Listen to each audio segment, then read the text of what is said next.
떠드는 사람은 떠드는 게 좋아서 떠들지 않겠습니까?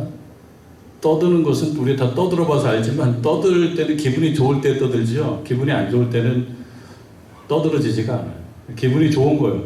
떠드는 것이. 그러나 떠든다라고 하는 말은 본인에게는 기분 좋은 것이지만 어떤 사람에게는 시끄럽게 들리기 때문에 이것을 떠든다라고 이렇게 표현하는 것이 아닌가 그런 생각이 듭니다. 그래서 우리 소식적에 학교에 그 칠판에 보면 떠든 사람 이름을 이렇게 써놓는 경우가 있습니다. 나는 좋아서 재밌어서 소리를 낸 건데 그게 누구인가에게는 떠든 쪽으로 분류가 돼서 이것이 칭찬이 아니라 벌이 되는, 그래서 떠든 사람에게 있어서는 마음 상하는 말에 조용히 해라 이런 말이 아닐까 그런 생각을 해봅니다.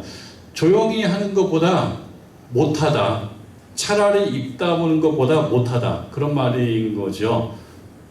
조용히 해라, 좀 조용히 좀 해라, 차라리 입을 다무고 있는 것만 못하다. 그러니까 떠드는 사람 입장에서는 조용히 하라라고 하는 말은 기분이 안 좋은 거고, 기분이 왜 안 좋으냐라고 생각해 보면 내가 하는 말이, 내가 지금 바로 하는 이 소리가 그렇게 의미가 없어, 그렇게 못마땅해, 그렇게 마음에 안 들어 라고 하는 그 마음의 그 아래에 있기 때문에 아마 불편하고 그 다음에 기분도 안 좋고 마음도 상하는 것이 아닐까 그런 생각을 해보게 됩니다. 자, 그런데 34절 말씀이 이 말씀이기 때문에 이렇게 시작한 겁니다. 34절에 보면 여자는 교회에서 잠잠하라 그렇게 이야기를 하고 있습니다.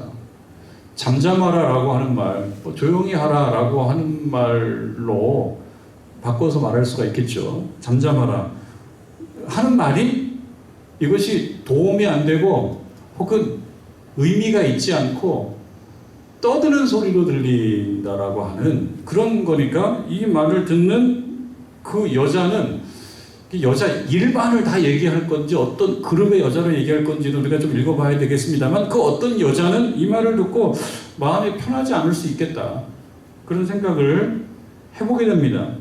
이거는 무의미한 것을 넘어서서 시끄럽고 경우에 따라서는 해롭고, 그러니까 차라리 입을 다물고 있는 것이 그대가 이야기하는 것보다 훨씬 낫다. 그런데 이거는 듣는 사람의 입장에서는 동의하기가 쉽지 않은 말이 아닐까 생각해요. 나한테 입을 다물라고? 나한테 조용히 하라고? 이 말이 얼마나 영향가 있는 말인지 몰라?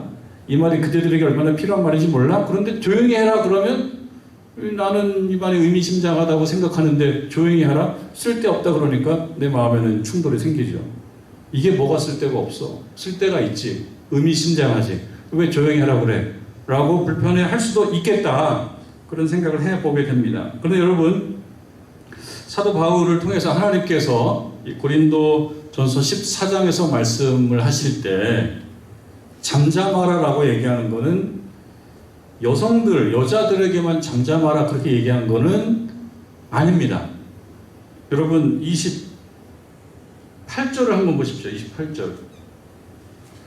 만일 통역하는 자가 없으면 교회에서는 잠잠해라. 통역하는 자가 없이 그냥 막 방언을 하면은 그거는 자기가 생각할 때는 이것이 매우 중요하고 가치 있고 의미심장하는지 모르지만 그러나 이게 덕이라고 하는 교회에 무형의 벽돌이 세워지는 게 아니라 벽돌이 빠져버린다는 거예요. 그러니까 흔들린다는 거예요. 그러니까 차라리 이때는 잠잠한 것이 낫다. 여기서는 무엇입니까? 남자들도 다 포함되는 말이죠. 남자들도 다 포함되는 말이에요. 잠잠해라. 왜 잠잠하냐면 통역하는 자 없이 그냥 방언으로 그냥 계속 세게 하니까 그게 어떤 사람에게 있어서는 힘이 들 수도 있다. 그러니까 잠잠하라. 이렇게 얘기하는 거죠. 그러니까 누구에게 하는 말입니까? 방언을 하는 사람에게도 잠잠해라. 이렇게 얘기하는 거예요. 여기는 남자들도 포함돼요. 그러니까 여성들이 화가 날 건 없어요. 조금 더 생각해 보면 알겠습니다만, 그리고 30절 말씀에도 나옵니다. 30절 말씀에도 보면 만일 곁에 앉아 있는 다른 이에게 계시가 있으면 먼저 하는 자는 잠잠해라. 그러니까 이건 누구에게 하는 말입니까? 예언을 하는 사람에게 하는 말이죠. 예언, 하나님의 말씀이라고, 내가 하나님의 말씀, 내가 받은 하나님의 말씀이에요. 내가 받은 하나님의 말씀, 이거를 전하지 않으면 안 되기 때문에 이거를 전하고 싶은 어떤 열정이 있어요. 그래서 막 전합니다. 그런데 나 혼자만 하나님의 말씀을 받는 건 아닌 거거든요. 또 말씀을 받는 어떤 사람이 있어요. 하나님의 말씀을 또 받았어요. 이야기를 해야 되겠어요. 그래서 새롭게 말씀을 받은 자가 이야기를 하게 된다 그러면 내가 말씀을 받았다고 하더라도 좀 양보해야 된다. 이 사람이 먼저 이 사람도 할 수 있도록 자리를 좀 만들어줘야 된다. 그러니까 먼저 하던 자는 너무 고집부리지 말고 그대의 예언만 최고라고 생각하고 다른 예언은 다 잠재워버리고 입을 열지 못하게 만들고 이러지 말고 서로가 두루두루 조화롭고 화평하게 하기 위해서는 그대가 받은 그 예언의 말씀도 잠시 유보할 수 있다. 그러니 잠잠하라고 하는 것은 그러니까 그걸 계속하게 되면 덕이 세워지지 않기 때문에 잠잠해라. 그렇게 얘기하는 걸 보면요, 여성들에게만 하는 건 아니에요. 방언하는 사람들에게, 그리고 예언하는 사람들에게도 잠잠하라고 얘기합니다. 그리고 34절에서 여자를 향해서 얘기합니다. 여자는 교회에서 잠잠해라 이렇게 얘기합니다. 이 공통점이 무엇입니까? 이렇게 잠잠하지 않으면 조화가 깨지는 거죠. 조화가 깨지는 거. 가령 여러분들 우리가 찬양들을 생각해 봤을 때 찬양대의 어떤 생명이라고 할까요? 그것은 나 혼자만 독주하는 건 아니거든요. 그거는 혼자서 독창할 때는 그렇게 하는 것이지만 찬양대를 할 때는 같이 내야 되는 거예요. 같이.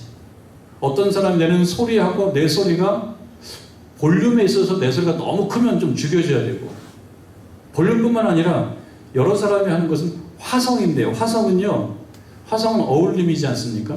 근데 어울리는 것은 음과 음 사이에 어떤 그 거리가 있어요. 정해진 그 거리가 있습니다. 음과 음 사이에 그 어떤 그 높낮이의 거리가 정해져 있어요. 나 혼자 그걸 할 수가 없어요. 어떤 사람이 소리를 냈을 때 그 소리가 하나의 기준이 돼서 내가 그 일정한 거리만큼 유지를 해줬을 때 그 화성이 되는 거지, 어떤 사람이 내는 그 음정에 내가 막 음정을 내버려서 막 흥분해서 막 내버리는데 그 음정이 높아졌든지 낮아졌든지 그러면 어떤 사람과 조화가 안 돼서 전체적으로는 깨져버린다. 전체적으로. 그러니까 이제 지휘자 입장에서는 그 어떤 조정을 하는 거죠.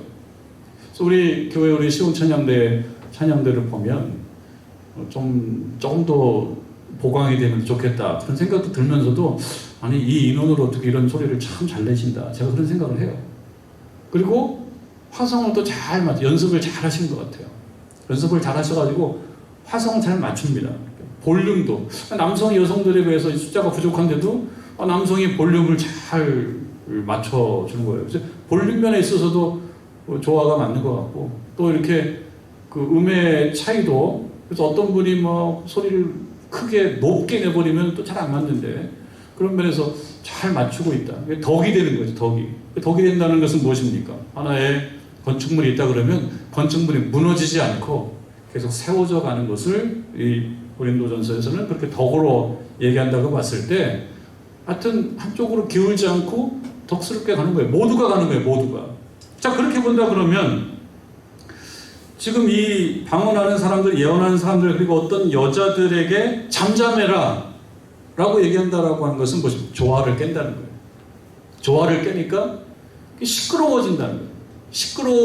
시끄럽게 들리는데 본인은 시끄럽다고 생각하지 않고 이건 나에 맞는 것이다 라고 하면서 공격적으로 나가게 되면 어떤 사람에게 마음은 상하게 된다. 그리고 어떤 경우에는 소외가 발생할 수도 있다. 그러면서 또 따돌림이 되면서 상처를 받을 수도 있고, 그러면서 예배에 집중을 해야 되는데 너무 혼자서 그냥 독재버리니까 예배가 깨져버리는 거예요.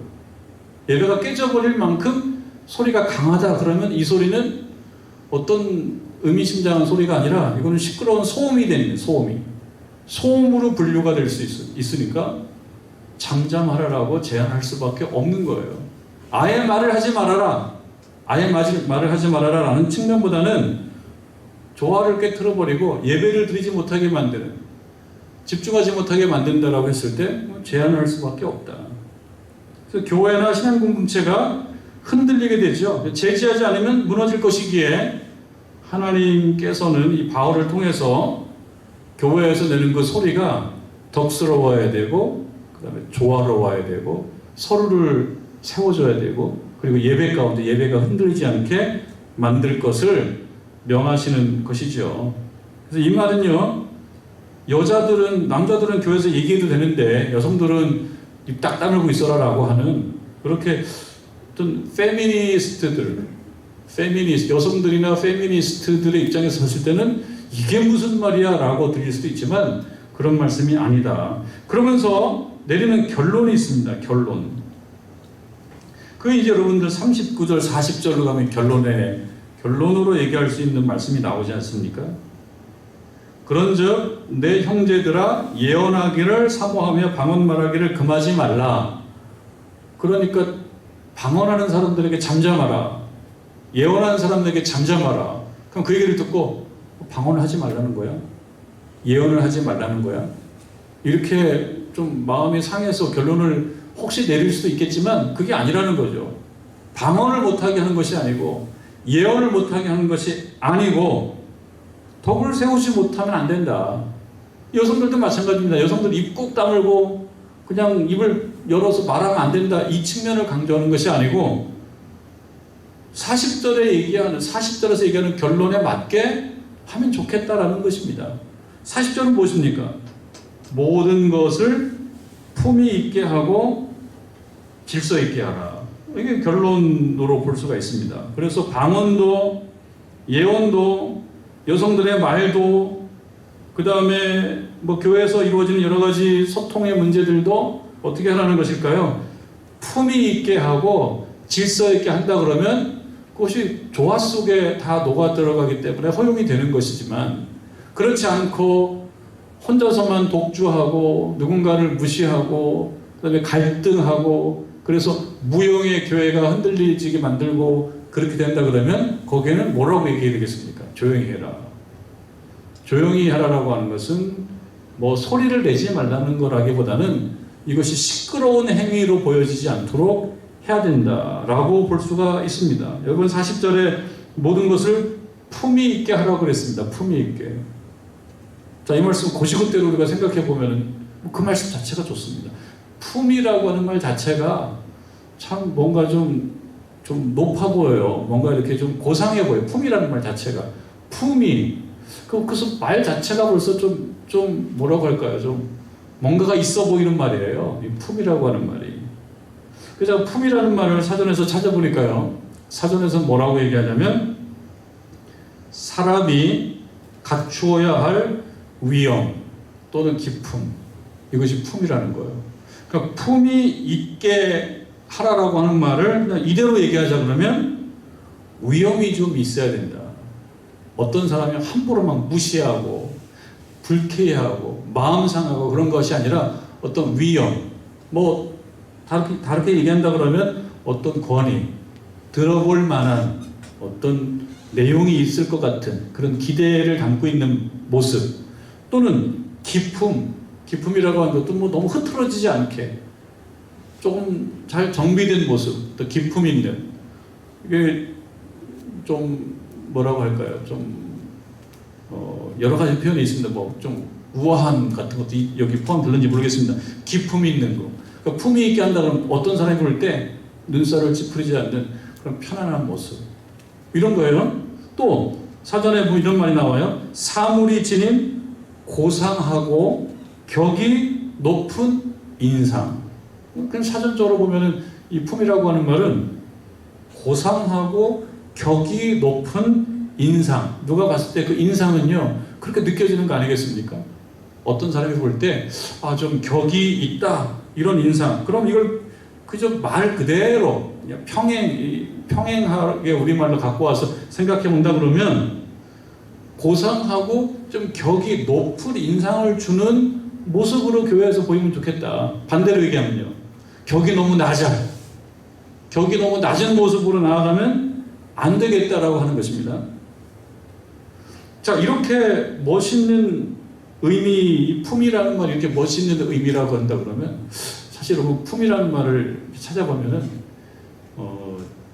어르신들에게 많이 적용되는 말이에요. 품이라고 하는 말. 또 하나 품이가 또 어디에 많이 적용되냐면 죽음이라고 하는 말하고 품이가 자꾸 적용이 됩니다.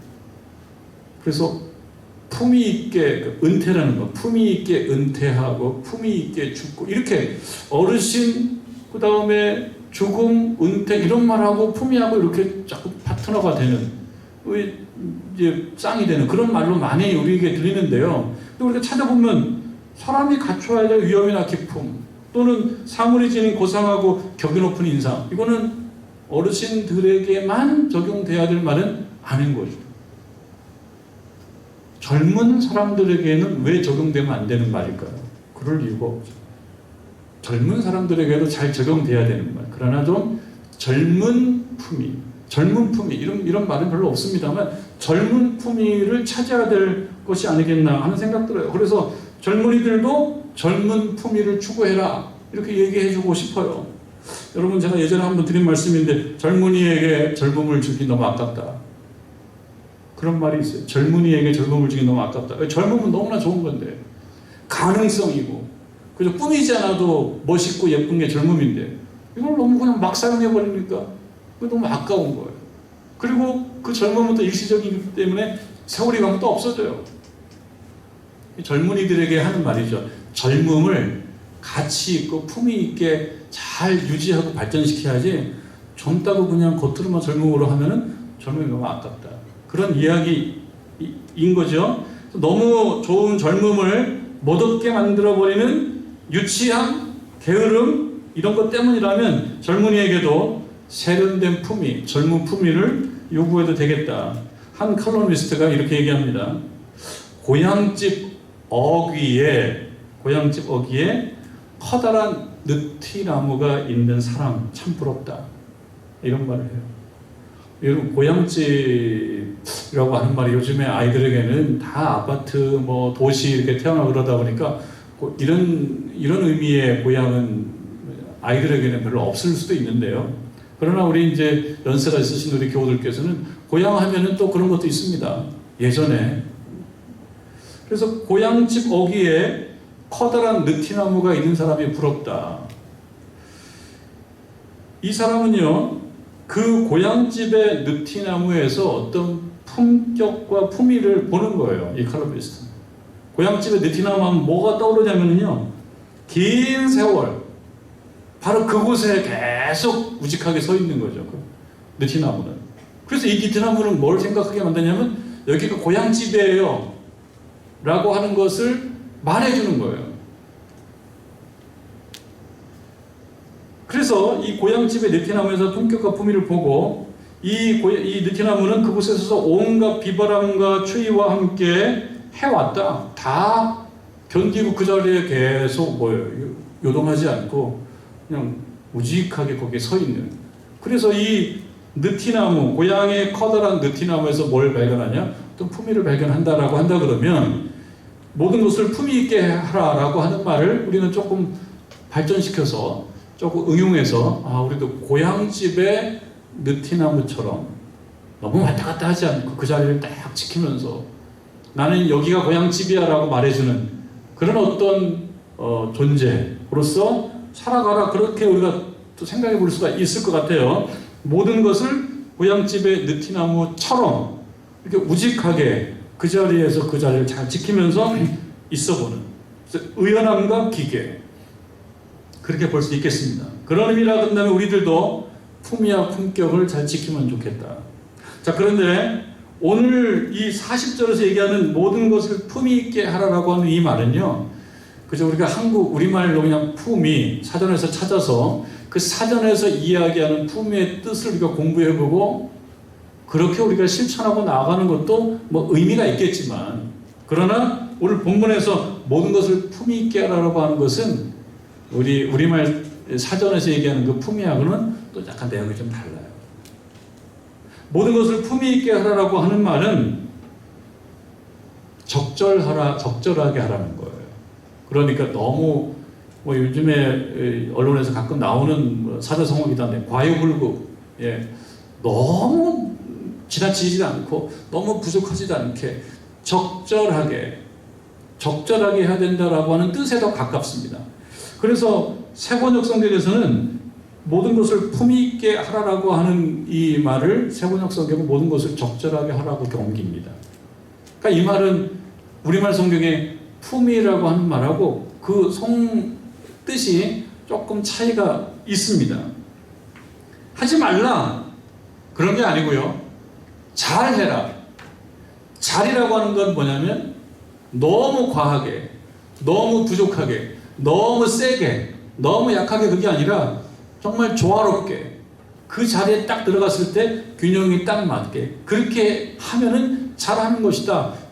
품위 있게 하라고 하는 건 그런 뜻에 가깝습니다. 그래서 여기서 방언과 예언을 얘기하고 있죠.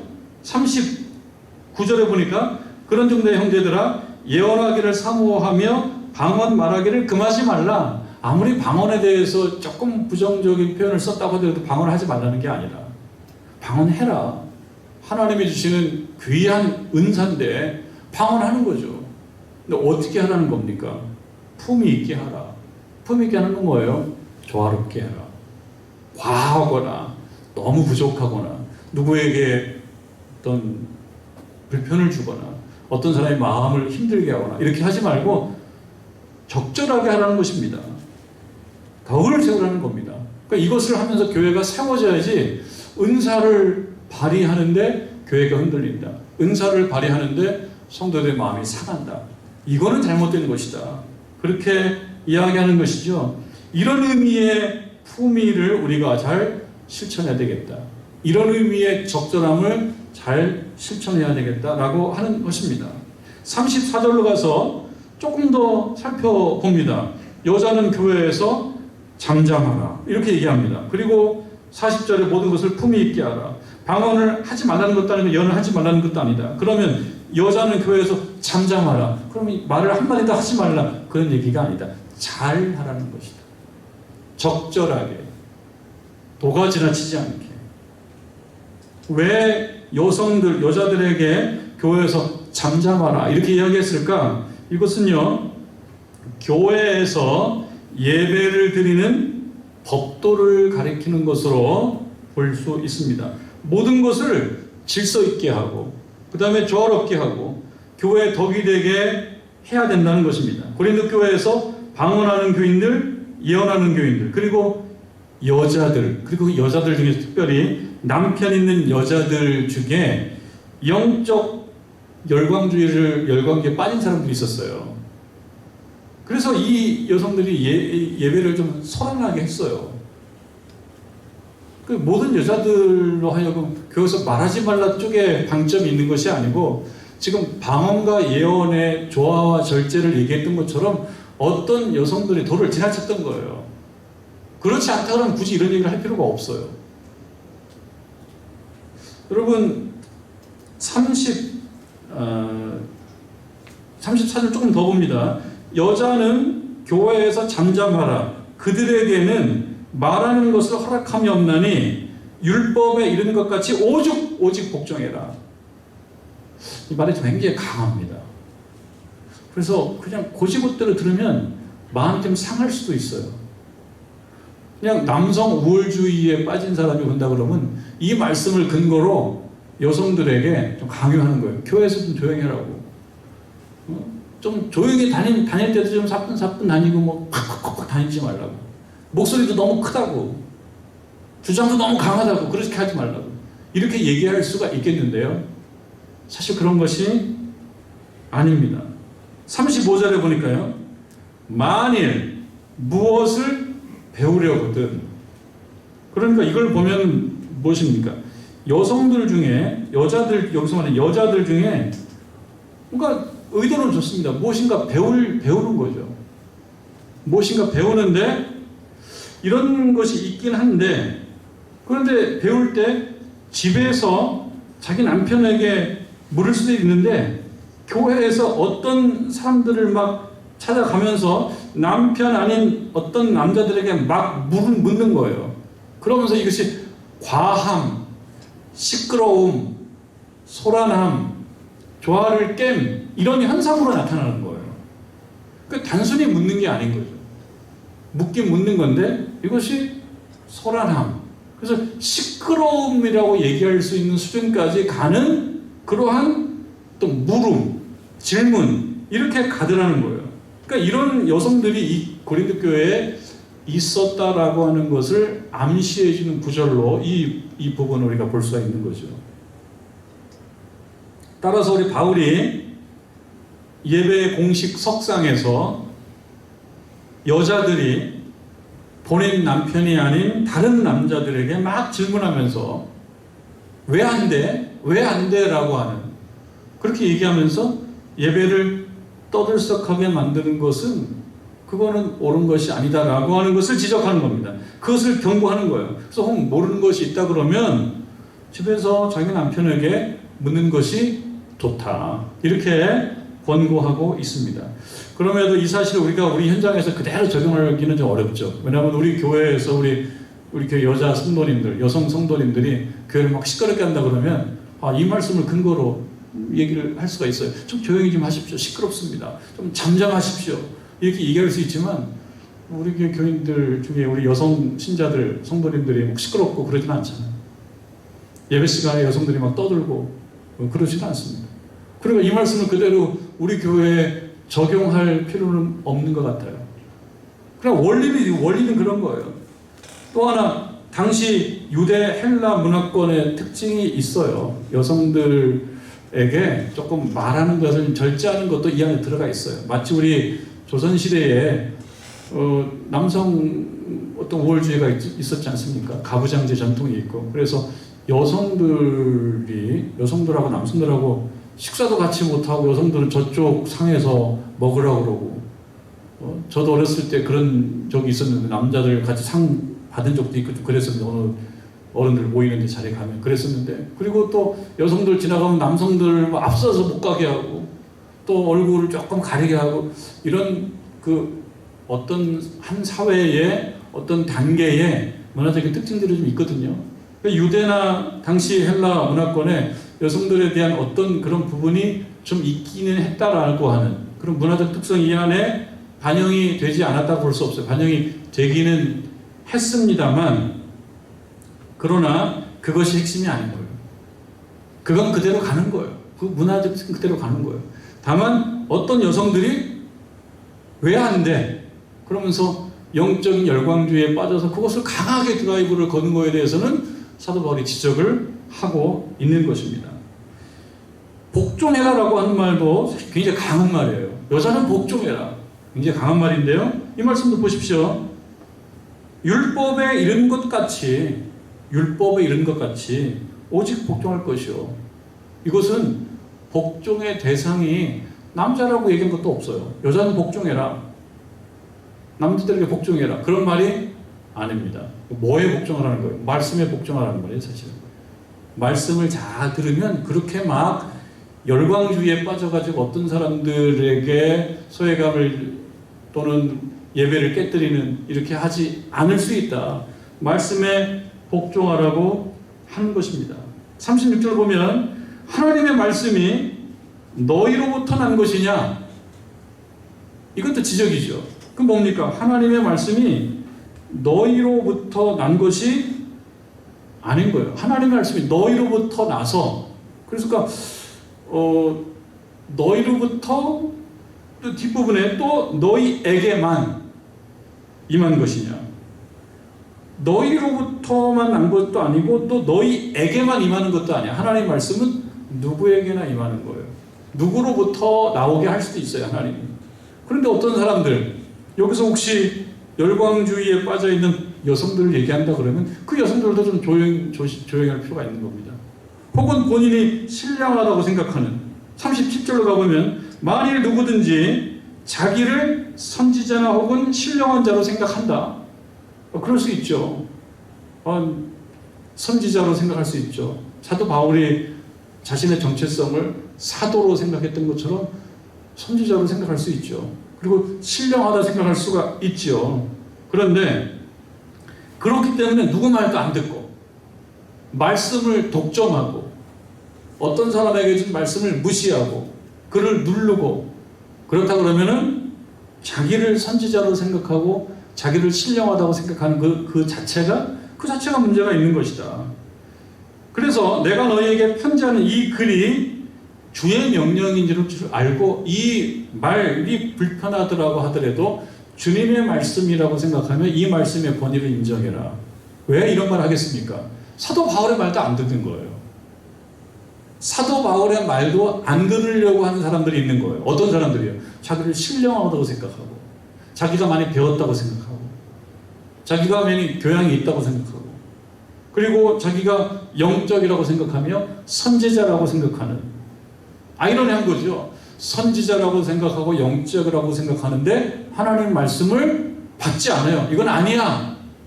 그건 하나님 말씀이 아니야. 말씀은 내가 독점하고 있어. 근데 여기 말씀이 너희에게만 말씀이 임한 것이냐? 그건 아니다. 그건 아니다. 그렇게 이야기를 하고 있는 것입니다. 38절 말씀을 보면 만일 누구든지 알지 못하면 이거 뭡니까? 깨닫지 못한다면 말씀을 해도 깨닫지를 못해요. 깨닫지를 못한다 그러면 그대의 말도 누구에게 깨달을 수 없는 말이다. 그런데 스스로 어떻게 생각합니까? 내 말은 권위가 있고 내 말은 신령한 말이기 때문에 어떤 사람들이 들어서 깨달아야 되는 그런 어떤 가치 있는 말이라고 생각하는데 천만의 말씀.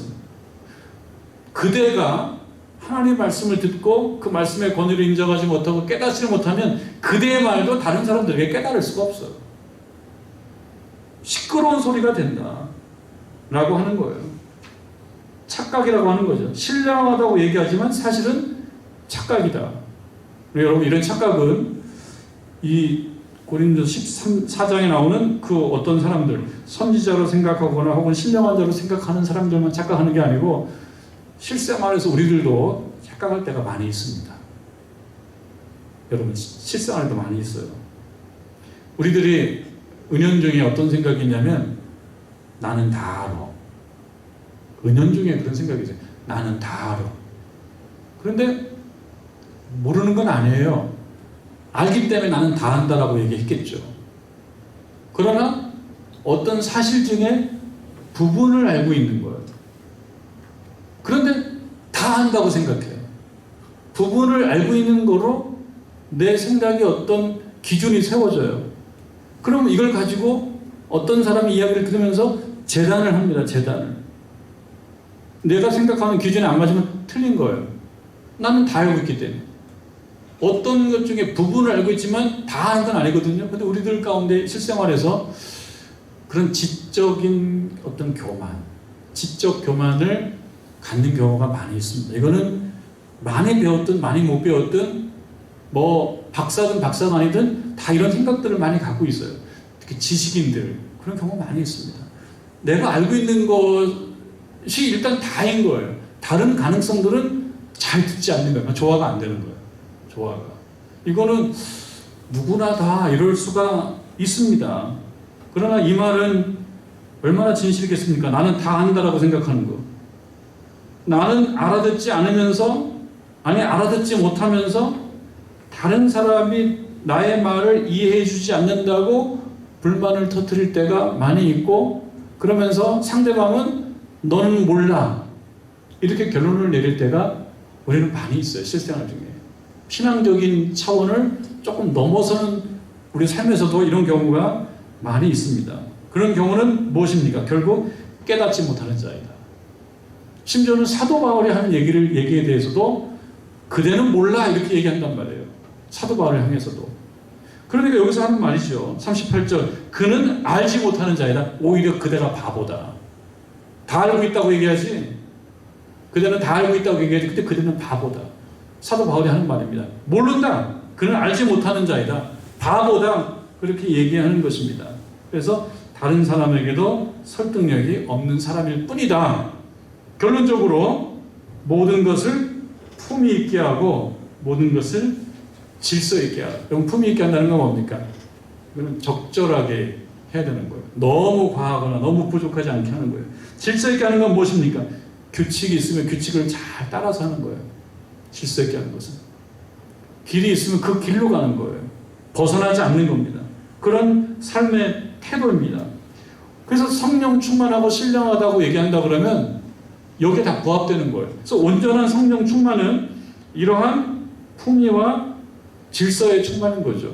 하나님 질서의 하나님, 평화의 하나님, 조화의 하나님이기 때문에 그렇습니다. 이 모든 것은 결국 교회 예배가 규모 있게 잘 진행이 되고 신앙 공동체의 삶이 조화롭고 평화로워야 한다. 은혜를 받았다고 은사가 많다라고 그래서 결과적으로는 교회가 조금 흔들리고 교회 무용의 벽돌에 하나가 쑥 빠져가고 한쪽에 기울고 이렇게 간다 그러면 그것은 재고해봐라. 그대가 바보일 수도 있다. 그대가 바보일 수도 있다. 이런 이야기를 하고 있는 것입니다. 여러분들 40절 말씀대로 우리의 신앙생활과 우리의 일상의 삶이 품위 있게 되기를 바라고 달리 표현해서 적절하게 항상 너무 넘어서지도 않고 너무 부족하지도 않고 보통 과유불급이라고 하는 거는 과유불급은 너무 과하지도 않고 부족하지도 않게 하는 건데요. 보통 상황에서는 너무 과한 것을 좀 절제해라 이런 뜻으로 많이 쓰는 것 같아요. 너무 뭐 풍성하다고 다 맞는 거 아니에요. 적절해야 된다. 그런데 반대로 얘기했을 때 부족한 것도 좋은 건 아니에요. 부족한 것도.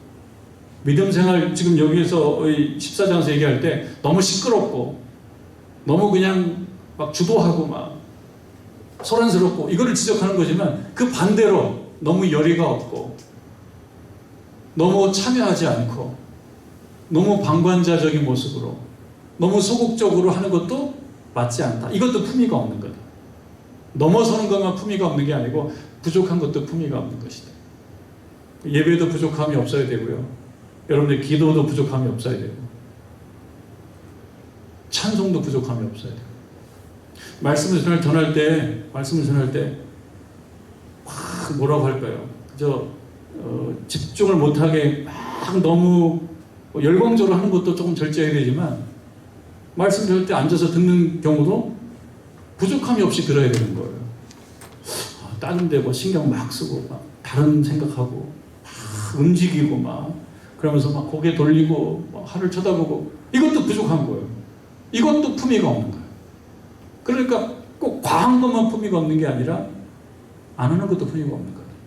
기도할 땐 기도해야 되고 찬송할 땐 찬송해야 되고 말씀 읽을 때는 말씀 읽어야 되고 말씀 읽지 않고 찬송 부르지 않고 기도하지 않고 부족한 거잖아요. 이것도 품위가 없는 것이다. 그러니까 여러분 우리가 이제 좀 후에 찬송도 부르고 기도도 할 텐데요. 찬송 부르는 거고 기도하는 거예요. 그때 안 하는 것도 품위가 없는 거예요. 하는 것입니다. 그래서 모든 것을 품위 있게 하고 질서 있게 함으로써 교회가 든든히 서가는 무형의 영적 좋은 벽돌의 역할을 잘 감당하시기를 주님의 이름으로 축원합니다.